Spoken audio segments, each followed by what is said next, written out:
आज सकाळी शिरूरमधील बाबुराव नगर परिसरामध्ये साई लाईफस्टाईल या सोसायटीमध्ये वॉचमनच्या एका चिमुकलीचा तोंडाचा चावा एका भटक्या कुत्र्याने घेतलेला आहे. तर त्या संदर्भामध्ये आपण या ठिकाणी आलेलो आहोत आणि सोसायटीतील काही लोक देखील आपल्यासोबत आहेत. नेमकं काय झालं होतं आज सकाळी?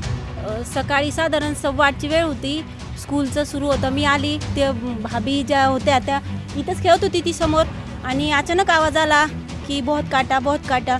मी आली खाली तर खूप म्हणजे इथपासनं ते खूप मोठा खड्डा पडला आहे तिला.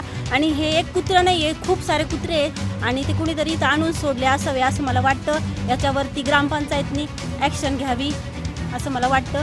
आज तिच्याबरोबर झालं, इतर नंतर कुणासोबतही होऊ शकतं. आमच्या सोसायटीतले खूप मुलं खाली असतात, संध्याकाळची वेळेला येतात आणि ती असं नव्हतं, ती तिची खेळत होती, ते बाहेरून येऊन चावलं. असंही नाही की ती मागे पळाली, असं काहीच नाही झालं. पण याच्यावरती ॲक्शन घ्यावी ग्रामपंचायतनी. ज्यावेळेस इथून मुलीला सरकारी दवाखान्यामध्ये घेऊन गेलेत आपण, तर त्यावेळेस इथं काय ट्रीटमेंट दिली?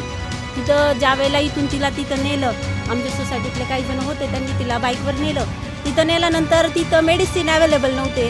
अँटीबायोटिक जे मेन औषध जे इंजेक्शन असतं तेच त्यांच्याकडे अवेलेबल नव्हतं. आज तो खूप गरीबातला गरीब आमचा वॉचमॅन होता. आज त्याची परिस्थिती नव्हती.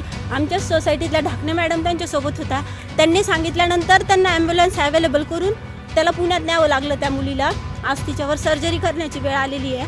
जर यांच्याकडे इंजेक्शन वगैरे टॅबलेट अवेलेबल नसेल तर मग अशा रुग्णालयाचा काय उपयोग आहे? काहीतरी सगळ्या सुविधा अवेलेबल पाहिजे. प्रत्येक सर्वसामान्य नागरिक पुण्यामध्ये जाणं शक्य नाही आहे ना. तर इथं मला असं वाटतं की जे जीवनावश्यक मेडिसिन वगैरे आहे की जे लागतात तर ते अवेलेबल पाहिजे असं मला वाटतं. आणि मी पाचरणे मॅडमला जरा विनंती करेल की आपण लक्ष द्यावं याकडं. तुझं नाव काय? माझं नाव प्रांजल आहे. या कुत्र्यांमुळे आम्हाला खाली खेळायचं सुद्धा बंद होईन आता.